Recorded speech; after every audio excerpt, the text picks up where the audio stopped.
What's up, everybody? We are back here on the Shout Buffalo Football Podcast, still here at Turning Stone Resort Casino, New York Rec and Social Club. Everybody has left. This place is closed down, but we are hanging out to do this post-round one podcast. Did you just say, Ryan, we're on? Did you just say that? I didn't say it. You must have said it. Did I say it? Yeah, when it's my bad. Did we start a little bit early?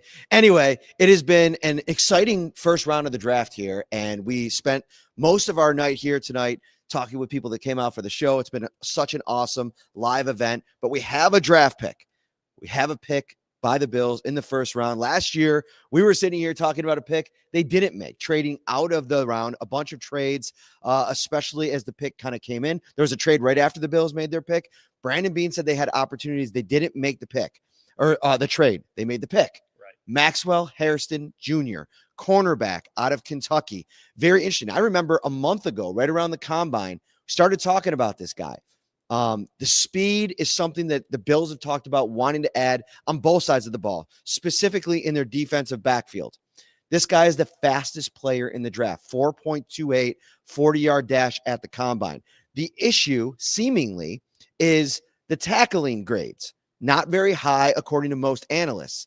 Brandon Beane, talking at the podium tonight, said it's not all about how you grade out as a tackler. Did you have missed tackles? Did you do this? It's how willing are you as a tackler? From that perspective, Hairston passed all checks. There's more to get into in this player, but your first initial reaction. First initial reaction is I talked a lot in the pre-draft process, Matt, about the Bills wanting speed at wide receiver. I think the same is true at cornerback. If you look at the 10 fastest cornerback 40 times, the Bills did due diligence on at least 5 of them, and Hairston being one. He said they were the first formal interview that he had at the NFL scouting combine, and then obviously he came in for a pre-draft visit with the Bills. So the Bills had a lot of time with them.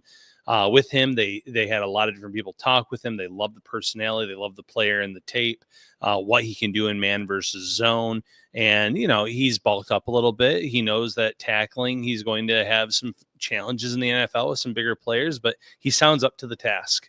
What I really like about this pick is it completely resets the cornerback room, gives you a first-round caliber player in Hairston now inside that room. You have a former first-round pick now with Tre'Davious White as possibly a really important depth piece. Maybe he ends up winning that job early, but you don't spend this draft pick at 30 on Maxwell Hairston, who the Bills came out and said they did have a first-round grade on after the draft process, without plans to utilize him and play him. And across from Christian Benford, listen, Tre'Davious White's going to play at some point. There's injuries. Like Christian Benford has missed a game or two every season he's been in the league, going back to when he was a rookie and he was splitting time with Kyer Elam. You know, the tackling piece is so important, and the speed piece is so important. But what Brandon Beane was consistent about throughout this process when talking about cornerback specifically is it's not just about speed. It's about, are you a great football player? And it was funny. He talked specifically about a play against Texas, against speedy wide receiver Isaiah Bond. And actually, we were listening to the lead-in show because we're at Turning Stone. So we were listening to Greg Cosell on their broadcast, who was talking to the One Bills Live, Maddie Glab and Chris Brown. And he referenced this same exact play where Isaiah Bond beat him off the line, used his speed to get great position. And because of Hairston's great recovery speed, he got back into the play, was able to make a play on the ball. Those are big time plays that the Bills need to add to their defense. 3 interceptions that are returned for touchdowns in his career of the 6 that he had at Kentucky. I like this player a lot. When we first started like really diving into the cornerback class, I had pause because of some of the issues, but it doesn't seem to be a big issue for the Buffalo Bills. No, he seemed to pass anything, like all their tests with flying colors in terms of what they're looking for in a player. And, you know, you like the fact that he can close in on plays when he gets beat off the line. I think Christian Benford actually has done a good job of that in his career. And he doesn't have the type of speed that Maxwell Hairston has. So Hairston being able to do that. And then you throw in the ball skills. He has excellent ball skills. And that goes to him playing wide receiver growing up. So when you have that ability, when you know you can catch the ball, you have that type of speed, it's intriguing if you're the Bills because you want to be able to create turnovers. They've lived and died by the turnovers, especially this past season. So if they can add a cornerback to that room that can create turnovers for you and get the ball back in the hands of Josh Allen, which Hairston said is his job now as a member of the Bills, you're going to feel really good about that, especially with knowing that you're going to get against passing teams when it matters in the playoffs, teams like Kansas City. And I know they had a down year this past year, but Cincinnati and the way that they throw the ball around. Zay Flowers in Baltimore need to be able to cover a guy like that when Lamar Jackson's throwing the ball. So it's going to be important to have someone like that. And like you said, they're not going to hand him the job. It's going to be an open competition between Hairston, Trey White, Dane Jackson, but he's going to have every opportunity to win it. What I really like about the player, the more that we've seen him tonight, and kind of, you're flooded with all these different things. You get a chance to talk to him. We just got off of a press conference call with him. He's got an energy about him, right? There's like a charisma to him that the Bills said at every step of the process, from the combine to the top 30 visit, you get him in the building and you could just totally see the energy that he'll provide. And I think that's a big piece of the puzzle here, is that you don't want to just add somebody for the talent. You want the entire package. And for me, this pick is so important. They needed to find a guy that could come in here and be potentially an impact player.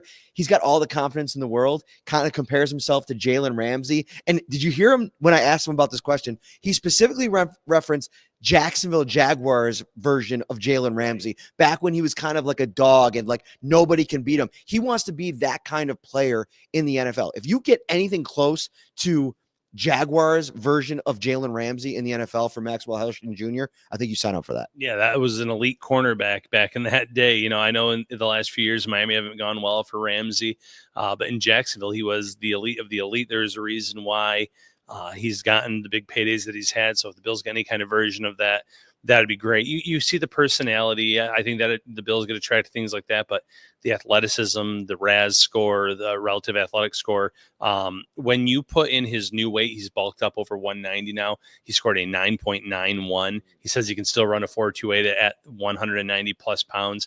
So I'm sure the Bills will put him to the test on that here in due time, but there's a lot of intangibles to like, and the personality has really shown through here early.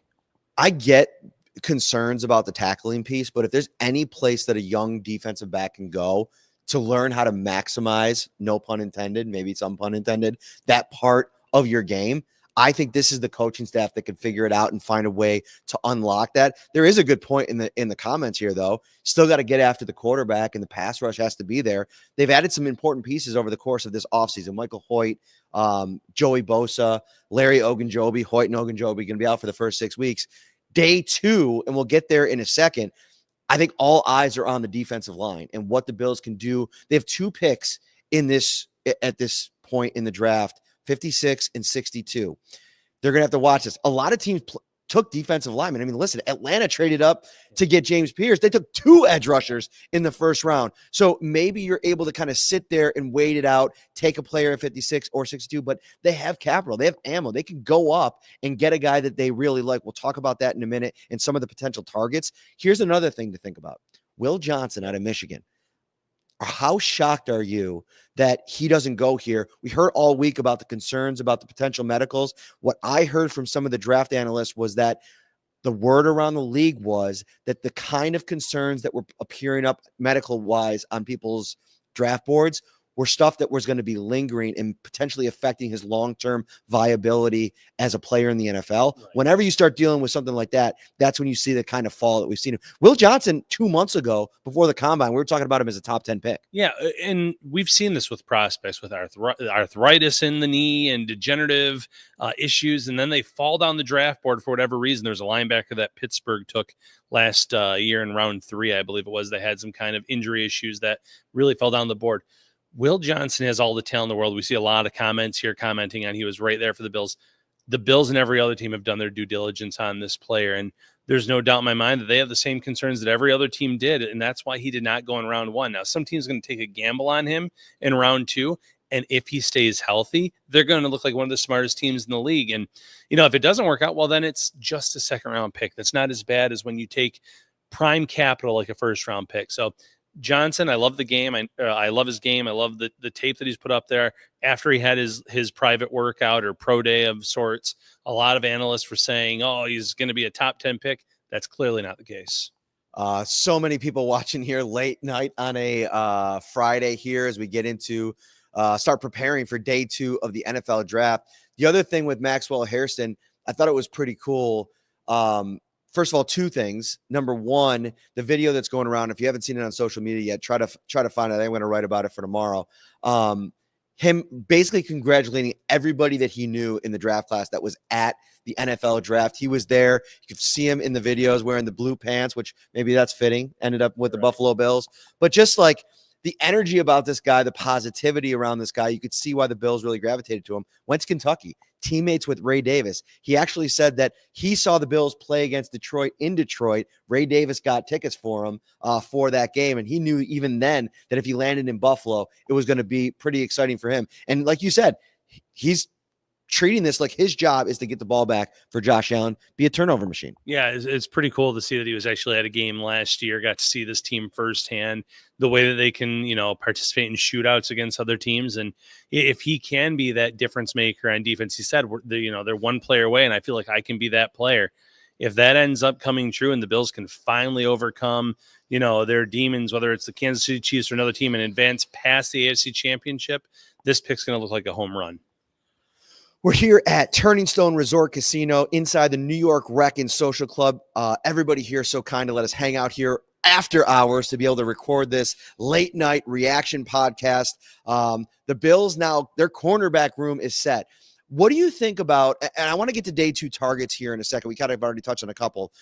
What do you think the approach is the rest of the draft? So you look at the cornerback room now at Christian Benford, Hairston, Trey White, Ingram, Jamarcus Ingram, and Dane Jackson.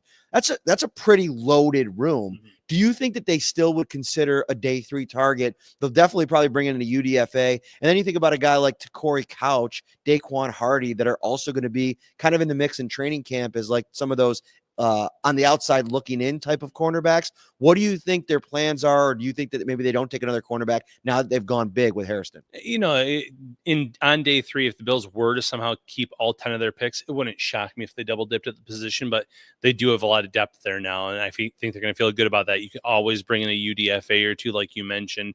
You can even sign a veteran into the mix that you're going to say you can come compete for a job. Worst case scenario, we would love to have you on our practice squad if the roster spot doesn't stand out. But after taking a corner in round 1, they still have more pressing needs to address. Obviously, still on the defensive side of the ball, D-line is the first to come to mind. They could still add a wide receiver. They looked at a ton of guys with speed there, and even linebacker. They did their fair share of work and research on linebackers.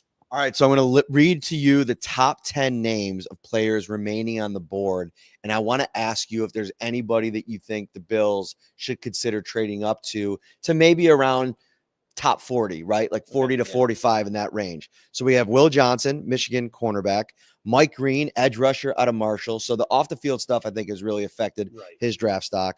Luther Burden III, wide receiver, Missouri. Nick Amanawari, safety, South Carolina, still on the board. Donovan Izaraku, favorite of Scott Moranto, edge rusher out of Boston College. He is still on the board. Nick Scourton, edge rusher, Texas A&M. Mason Taylor, tight end, LSU. Travion Henderson, running back, Ohio State. I thought he might have an outside chance to go in the first round. Demetrius Knight, linebacker, South Carolina. Carson Schwessinger, linebacker, UCLA. JT Tuamala Awa. I said that wrong. I was hoping they don't draft because then we'd have to learn his name. Tuamala. I just didn't say it right. Edge rusher, Ohio State. Mississippi cornerback, Trey Amos. And Landon Jackson, edge rusher, Arkansas. And obviously, we already mentioned Joshua Farmer, the defensive tackle. Yeah, so of those names, there's some prospects they've done more work on than others. Landon Jackson, the last name you mentioned, they've done a ton of work on, so he would make a lot of sense. Scourton was another player that they brought in for a 30 visit that I think would be worth, possibly drafting. Mike Green is a home run swing, and I can't remember who said it. They said that Brandon Beane has continually hit doubles in the drafts. He finds a lot of really good players, even if it's not necessarily in the first round, middle rounds, late rounds. He gets a lot of really good contributors. If they want to take a swing at a home run, Mike Green would be that player. But you mentioned the off the field worries. He transferred. He moved from a few different schools because of allegations that followed him.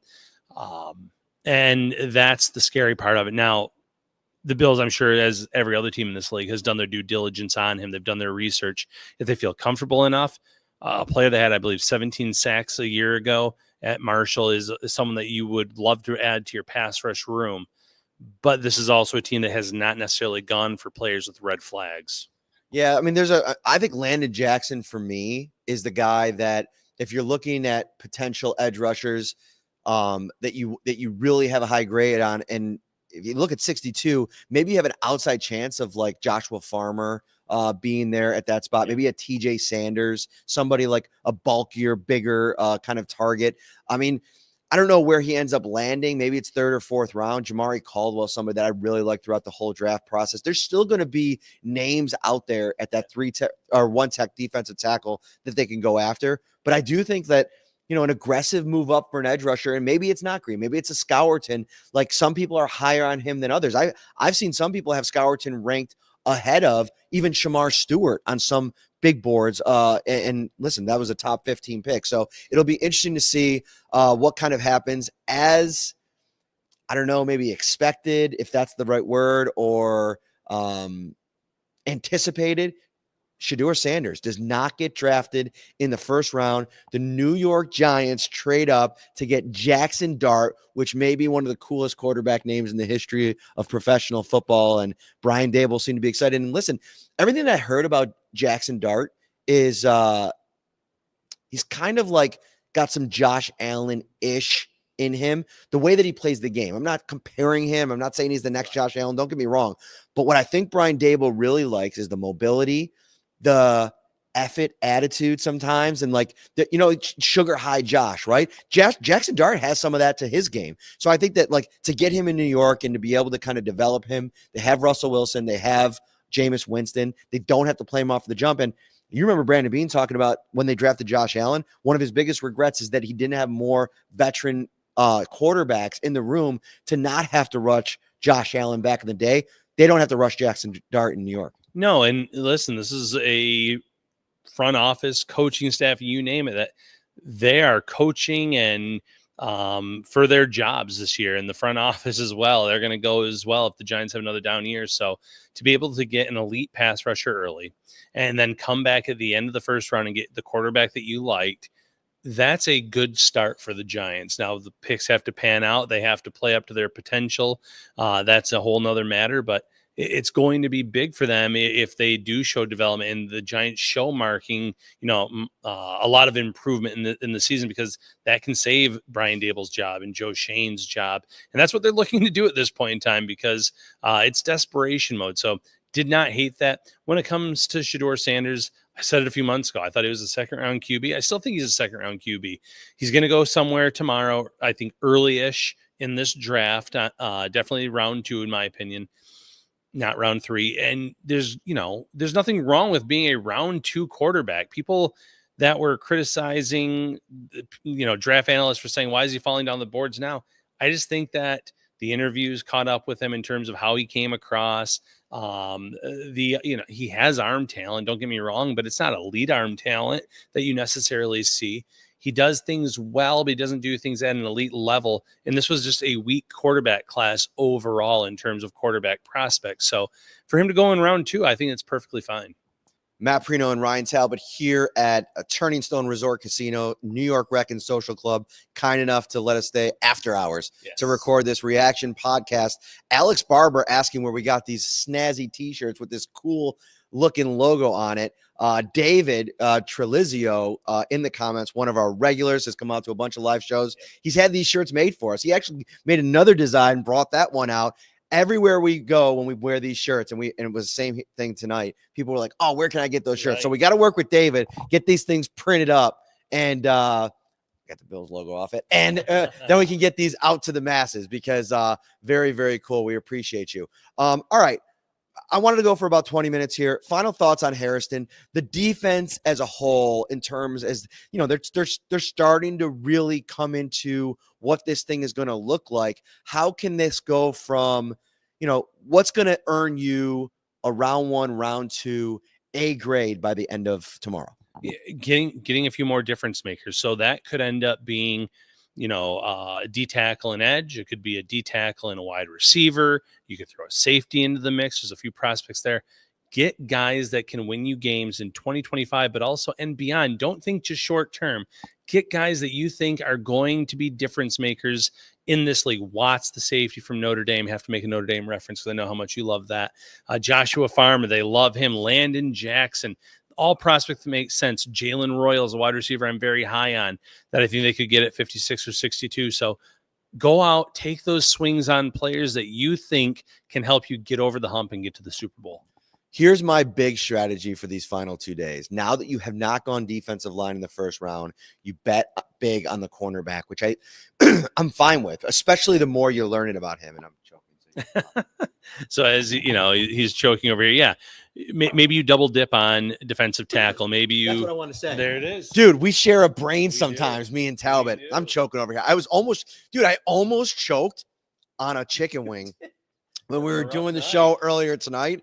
It was brutal. So if you're watching that show, I apologize for any of the graphics that were on there with me looking like I was going to pass out. I apologize about that.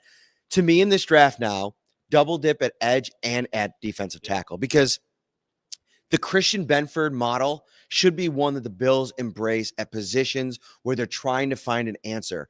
And I don't think you should be scared off about having to potentially cut a guy, especially like if you draft a couple one techs in this draft, maybe you take one in the second round, maybe you take one in the fourth and you come back and take one in the sixth. Do it. Take multiple guys, get them into your building, see what it looks like. And listen, they had a 6th-round pick last year in Daquan Hardy, who they cut and then who spent the entire season on their practice squad. Most of the time, you're going to be able to get away with something like that when you're doubling up at a position. Maybe not so much at edge rusher, but again, getting guys in your building and letting the best 4, 5, 6 guys make the roster. That's exactly what you want to do. Competition, let these guys fight out for jobs. It's been the MO of Brandon Beane and Sean McDermott since they've been here. That'll do it for us. It is 12:37 a.m. We're both going to write a couple more stories here, get to bed, wake up early, drive back to Buffalo. Olean going to be at the stadium tomorrow. And then, man, it is going to be a busy day 2 for the Buffalo Bills. Also, there could be a trade back to try to acquire more capital, then get back up into the 3rd round. I think there's a very good chance they make 3 picks tomorrow. I could absolutely see that, or it could be a slight trade down with one of those picks, and getting a 3rd and it's still 2 picks there, but you get another early day 3 pick. They're going to wheel and deal at this point and get the best prospects available.